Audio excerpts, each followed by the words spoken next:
রণবীরের জন্মদিনে যে উপহার দিলেন দীপিকা। বলিউডের অন্যতম তারকা দম্পতি রণবীর সিং দীপিকা পাডুকোন। রামলীলা ছবি করার সময় থেকেই তাদের সম্পর্ক তৈরি হয়। মালদ্বীপে ঘুরতে গিয়ে দীপিকাকে প্রপোজ করেন রণবীর। এরপর 2018 সালে বিয়ে করেন এই জুটি। শনিবার 6 জুলাই রণবীর সিংয়ের জন্মদিন। বিশেষ এ দিনে জন্মদিনের সেরা উপহার বলে স্ত্রীকে জানিয়েছেন রণবীর, ছুড়ে দিয়েছেন ভালোবাসার চুম্বন।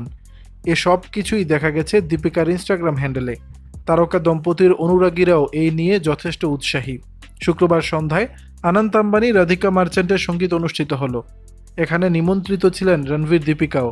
সেই সন্ধ্যায় একটি ঝলমলে বেগুনি শাড়ি নিজের জন্য বেছে নিয়েছিলেন দীপিকা, সঙ্গে রূপলি জরির কাজ। স্বভাবসুলভ ভঙ্গিতে টেনে খোপা করে নিয়েছিলেন অভিনেত্রী, গলায় মুক্তোর চোকার। অনুষ্ঠানে যাওয়ার আগে দুটি ছবি ইনস্টাগ্রামে পোস্ট করেছিলেন দীপিকা। ক্যাপশনে লিখেছিলেন, আর কিছুই নয়, শুক্রবার সন্ধ্যায় আমাদের হবু বেবি পার্টি করতে চাইছে।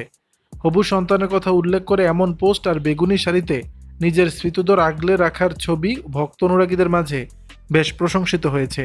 অনুরাগীদের পাশাপাশি এ পোস্টের কমেন্টে রণবীর লিখেছেন, আমি তোমাকে ভালোবাসি, এটাই আমার জন্মদিনের সুন্দর উপহার। ভক্তরাও এই পোস্টে রণবীরকে শুভেচ্ছা জানিয়েছেন। জন্মদিনের পাশাপাশি আগামীতে তার বাবা হওয়াকেও স্বাগত জানিয়েছেন অনেকেই।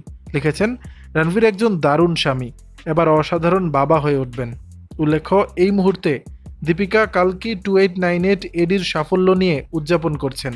এরপর তাকে দেখা যাবে রোহিত শেট্টির সিংহাম এগেইন ছবিতে। দর্শক, বিষয়টি নিয়ে আপনাদের মতামত জানাবেন নিচের কমেন্ট বক্সে।